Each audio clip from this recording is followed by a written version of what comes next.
This is WBUR's All Things Considered. I'm Lisa Mullins. More than 12,000 people in Massachusetts have died from COVID-19. The high numbers can obscure their individual stories and the stories of their families. Julio Salado is a 46-year-old personal trainer. He recently became an emergency medical technician, too. Salado lives in Malden with his girlfriend. The coronavirus has hit them especially hard. It started this past spring. Julio's father, 75-year-old Rafael Salado, died of COVID. He'd been living at a long-term care facility in Boston. Julio told us about going to see his dad in the hospital to say goodbye. I think this is the first time I'm talking about this. It's not a good feeling to see your parent in that condition. So it was very overwhelming to see, but I knew that it would probably be the last time I would see him. So when I just talked to him, I was the one that connected my mother via the phone for her to say goodbye to him. And they were first love. And I had to listen and watch her tell my father at that time everything that she wanted to say to him. He could not respond, but it was very clear that their hearts were speaking to one another. That's the best way I can describe it. So, when you see on TV, the nurses giving access to the family via the phone or, iPad, that's how it was. But I wasn't a nurse. I was actually the youngest son doing it. Your parents were divorced, but they stayed friends through their lives. And as you say, they were first loves. So that was in May. In November, your girlfriend with whom you live, Liz Porcari, was diagnosed as being COVID positive. She's been sick for about a month now. I know she's right there. Actually, Liz, can you join us on the line for a minute? Sure. Yes. Yeah. If it's too hard to talk, tell me. But can you tell us how you're doing? I'm okay.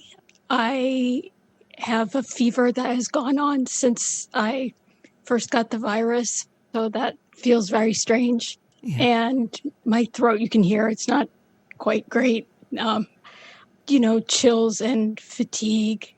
I was really surprised to test positive. Liz was surprised. Yeah, I was. I was kind of shocked to see the letter that said you've tested positive because you had taken the precautions. I felt like we were really serious about it. We were in good shape, and I wouldn't have said that we would be like prime candidates to get sick. And I certainly wouldn't have expected to stay sick this long. Yeah, that's true.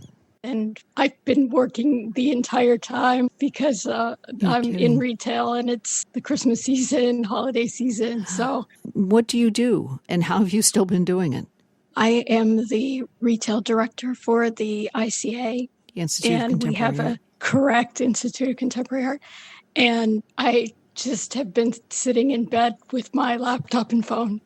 And we wish you a good recovery and a whole recovery. I wonder if you can put us back with Julio? Sure. I'm here. Hi, Julio. You're a fitness instructor. Have you been able to continue that at all during this time?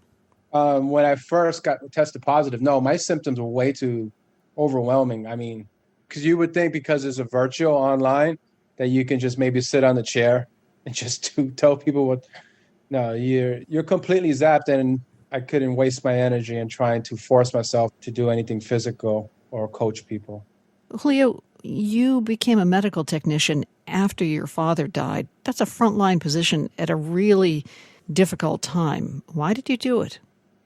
Wow. After seeing my father passed away, I was interested in the industry for many years. And the first thing that came to my mind that I didn't want to stay home. I wanted to be of help. I wanted to be out there as quickly as possible to try to combat COVID and just be of help. And it just popped in my mind. The shortest course, the course that I can take that can get me out there was EMT. And it was easier for me to try to help others and go out there than to sit at home.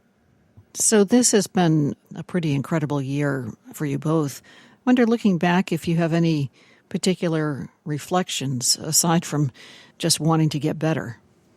I can say kind of like in reflection is pretty much, before the COVID, I'm somebody like who's a community oriented and believe that we should lean on each other and help each other when we can. And prior to COVID, that seemed like more, it was like an idea because most people were more busy. Looking back from my own personal experience, it proved to me that there is a lot of good, because when I shared with other people that my father passed away due to COVID, we got an outpouring of support. And then I noticed online and in the community that there was popping up a lot of small organizations, groups, by just regular neighbors and people supporting each other. Whereas early on in the thing, there was some families making masks, and then they left it on the porch because we didn't have any, and I got masks. So looking back, it's like there's a lot of good in the world. That's like my reflection, is that there are people who care for their neighbors, and it took a pandemic to really bring it out of everybody. I hope you both do very well, and we're wishing you a speedy recovery. Julio Salado is a personal trainer and emergency medical technician recovering now from COVID-19, as is his partner, Liz Porcari, who is still struggling with COVID. Liz, thank you, and Julio, thank you. Oh, thank you so much. Thank you for having us.